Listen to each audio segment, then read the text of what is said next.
Jess from Cook Smarts.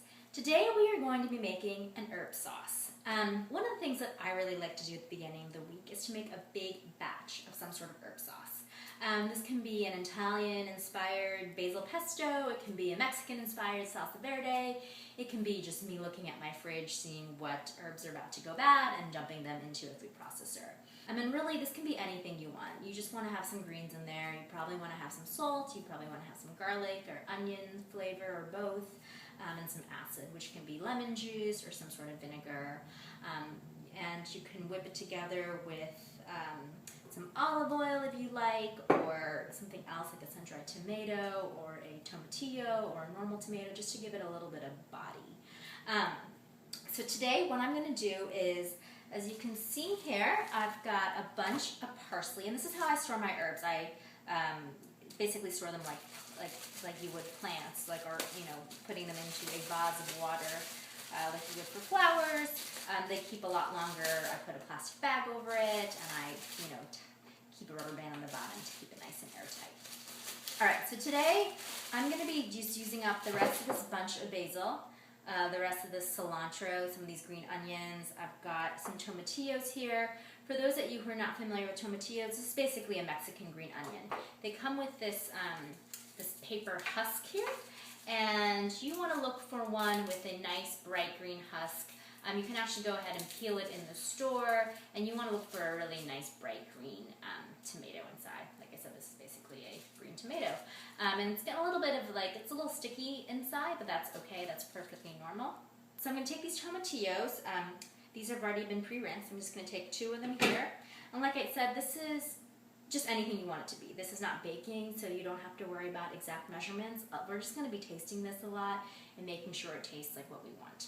I've got 2 garlic cloves here. You want to start with, no matter how much you love garlic, you want to start with a little bit less. Start with 1 or 2 cloves because raw garlic has a pretty sharp flavor. So I'm going to throw that in, and then I'm going to go ahead and take my green onions, chop off the ends that have been soaking in the water, basically just keep the green parts, and throw that in. And then I'm going to take my parsley, just going to tear it. It looks like I might not be strong enough to tear it, so I'm going to go ahead and just chop it. Chop off those ends. It's okay to keep the stems in. It all gets pureed up, and it's going to form a nice sauce, so you don't have to worry too much. A traditional salsa verde we would not be putting in parsley, but like I said, we can do whatever we'd like. This is just going to be basically a really fresh tasting herb sauce. Okay, so I've got my bunch of cilantro. I'm going to throw that in.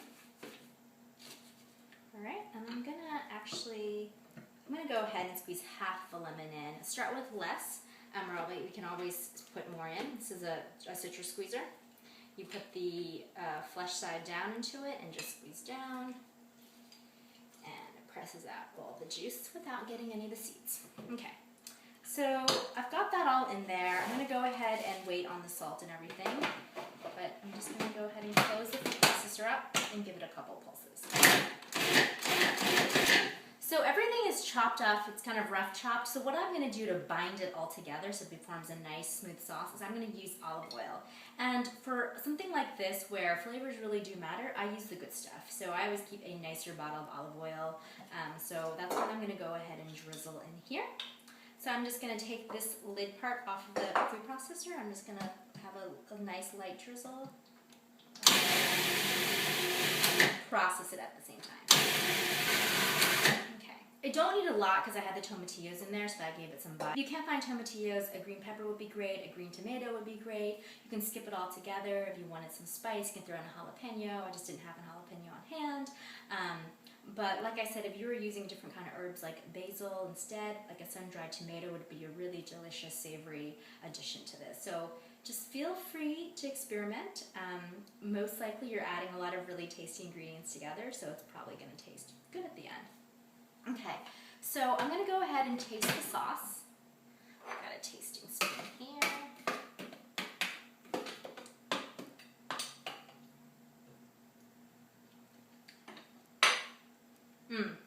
Tastes super fresh. It's going to need a little bit of salt because we haven't added any salt. I use kosher salt. I'm going to start off with probably about a teaspoon of it. but I'm not going to measure. Just kind of eyeball it. That's probably about a teaspoon. And it still needs, I think, a little bit more olive oil. So I'm going to go ahead and pour a little bit more olive oil in, and we're going to go ahead and give it another spin. Alright, so let's get another taste. This is a much smoother sauce. You can see the consistency. It's a little bit thicker. Have another taste. It's much better. It's got some good salty flavors, good herby flavors. It has a nice richness from the olive oil, and it's got tartness from the tomatillo and from the lemon juice. So what I would do is make a big batch of this. As you can see, like 2 huge bunches of herbs makes about 2 cups. And what I would do throughout the week is I would spoon this onto different proteins. So if you're making fish, this would be great with fish, or you're grilling tofu, putting some of this on the tofu would be great. If you're making an omelet, throwing it inside the omelet with some cheese and some tomatoes would be really delicious. If you're sauteing vegetables, or even a pasta or orzo or type of thing, or a couscous or a quinoa, just throwing a little bit of this in there really kind of brightens up whatever you're eating. I was with a client earlier this week and we made some lentil and kale, sauteed lentil and kale for a taco filling, and we spooned this on top of it, and that was also a really great flavor addition. People often complain to me that they're making the same thing over and over again. So making a quick sauce like this is a way to really kind of jazz up whatever you're making and get you out of your routine. If this is too much sauce for you, you can go ahead and freeze some of it. You can, put it in your ice cube tray and have it portioned out, or you can just find some small containers, put it in the freezer. This is going to last in your fridge for about a week, a little bit over a week or so, because it's got some acid which helps preserve it. Alright, so that was a quick and easy salsa verde. I'm going to be eating this tonight with some grilled shrimp and grilled tofu. I'm going to be throwing on top of that. So that's how I'm planning on eating it. I hope you think of some creative ways to use it as well. And feel free to use your imagination and think about really delicious flavor combinations. I'm sure you're going to come up with something great.